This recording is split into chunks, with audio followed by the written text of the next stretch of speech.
نہ کہ کوئی اور مسلمان ملک۔ ناظرین اب آتے ہیں معاہدے کی طرف۔ اس معاہدے کا اعلان امریکی صدر نے بھی گزشتہ رات پریس کانفرنس کرتے ہوئے کہا، تو امریکی صدر نے یہ الفاظ کہے تھے کہ یہ دنیا کے مشکل ترین مذاکرات ہیں، کیونکہ دونوں فریقین جو تھے وہ ماننے کو تیار ہی نہیں تھے۔ کتنی دفعہ یہ مذاکرات ہوئے جو بے معنی ختم ہو گئے، مگر یہ لاسٹ مذاکرات تھے۔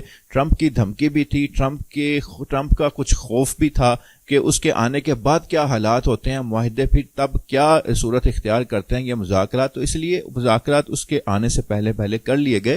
ہاں، ٹرمپ کے جو نمائندے تھے وہ موجود تھے مذاکرات میں، کیونکہ آئندہ حکومت انہوں نے سنبھالنی تھی۔ ناظرین معاہدے کا پہلا مرحلہ شروع ہوگا 19 جنوری بروز اتوار سے۔ پہلے دن ہی حماس اسرائیل کے 3 یرغمالیوں کو رہا کرے گا۔ یہ معاہدے کا آغاز ہوگا اور یہ اس چیز کی تصدیق کی جائے گی کہ حماس نے معاہدے کو تسلیم کر لیا۔ حماس نے جنگ بندی کا معاہدہ جو مذاکرات ہوئے ہیں اس نے اس کو ایکسپٹ کر لیا۔ اس کی دلیل یہ ہوگی کہ حماس پہلے روز اسرائیل کے 3 یرغمالیوں کو رہا کرے گا۔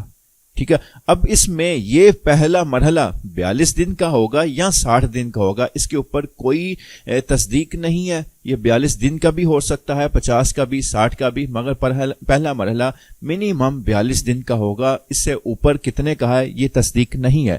حماس پہلے مرحلے میں 33 قیدیوں کو، اسرائیلی یرغمالیوں کو رہا کرے گا، جن میں اس نے جو ترجیح دی ہے، اسرائیل نے جو اپنی شرائط رکھی ہیں کہ 33 یرغمالیوں میں کون کون ہوں گے، اس میں خواتین اور بچے، ان میں وہ فوجی خواتین، اور اس میں برے جو 50-60 سال سے زائد عمر کے ہیں یا 50-60 سال کے برے شخص ہیں جو گرفتار ہیں، ان کو رہا کیا جائے گا، اور جو زخمی ہیں یا جو بیمار ہیں، یہ اس کی شرائط ہے کہ یہ لوگ پہلے مرحلے میں جو 33 افراد حماس رہا کرے گا، تو ہمیں ان میں سے 33 اپنے یرغمالیوں میں سے 33 وہ چاہیے جو ان شرائط پر آتے ہیں، جو ان لسٹ پر آتے ہیں۔ ناظرین پہلا مرحلہ یہیں پر ہی ختم ہوتا ہے۔ اس میں جنگ بندی ہوگی، مطلب دونوں فریقین جنگ نہیں کریں گے، تو حماس صرف پہلے دن 3 یرغمالیوں کو رہا کرے گی، اور پھر پورا پہلا مرحلہ میں 33 افراد جو 33 یرغمالی ہیں اسرائیل کے، ان کو رہا کرے گی۔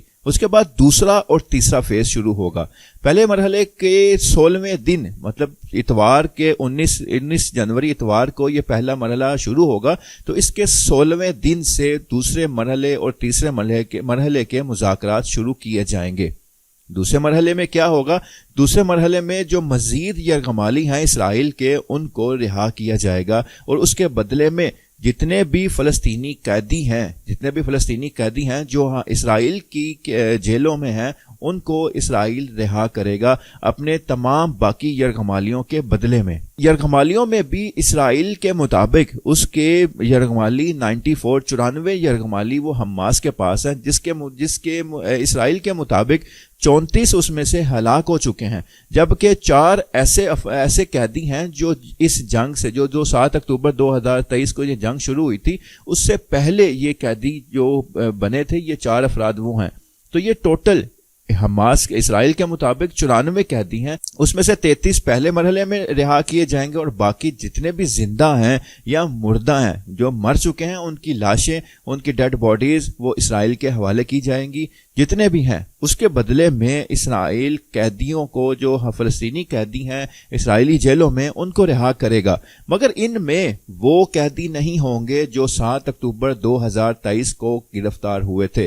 جب حماس نے حملہ کیا تھا اسرائیل کے اوپر، تو اس وقت جو اسرائیل نے جو اس حملے کے دوران جو حماس کے جنگجو گرفتار کیے تھے، وہ رہا نہیں کرے گا اسرائیل۔ یہ اس معاہدے میں یہ شق شامل ہے۔ اب دوسرے مرحلے میں جو فوجی انخلاء ہے اسرائیل کا، وہ شروع ہو جائے گا۔ مرحلہ وار اسرائیل اپنی فوج غزہ سے نکالنا شروع کرے گا، اور یوں وہ آہستہ آہستہ پورے غزہ سے نکل جائے گا۔ یہ دوسرے مرحلے میں مکمل ہو جائے گا، اور مگر اس میں بھی اس نے شرائط رکھی ہیں۔ مصر کے بارڈر کے ساتھ جو ایک پٹی آتی ہے، بارڈر کا ایک حصہ آتا ہے فلاڈیلفیا، وہاں پر اسرائیل نے یہ شک رکھی ہے کہ وہاں پر اس کے کچھ فوجی موجود رہیں گے، وہاں سے وہ اپنی مکمل فوجیوں کو نہیں رکھے گا۔ اس کے ساتھ غزہ کے بارڈر کے ساتھ جو بھی غزہ کی پٹی ہے اس کے ساتھ وہ اپنی فوج کو رکھے گا. اب فوج غزہ کی سیکیورٹی وہ اپنے کنٹرول میں رکھے گا. یہ دوسرے مرحلے کے مذاکرات میں یہ شامل ہے. اس کے بعد فلسطینیوں کو غزہ واپس آنے کی اجازت دی جائے گی. جو پیدل ہیں، جو پیدل آئیں گے وہ ساحلی روڈ کے ذریعے واپس اپنے گھروں کو آئیں گے. غزہ کی 23 لاکھ آبادی ہے اور اس جنگ میں ٹوٹل آبادی نے وہ ہجرت کی. غزہ خالی کروا لیا گیا اور یوں خالی کروانے کے بعد اس کو مکمل تباہ کروا لیا گیا، تباہ کر دیا گیا. اور پھر تباہی کے بعد جو پناہ گزین کیمپ تھے وہاں بھی تباہی مچائے گی. جو حالات تھے وہ آپ کے سامنے ہی ہیں. اب جو گاڑیوں کے ذریعے واپس آئیں گے، جنہوں نے اپنا سامان ہے، جن کے سامان ہے، وہ اپنا سامان لے کر یا گاڑیوں کے ذریعے وہ غزہ واپس آئیں گے، تو ان کے لیے جو روڈ مختص کیا گیا وہ صلاح الدین روڈ ہے. ناظرین، یہ دوسرے مرحلے کے مذاکرات ہیں.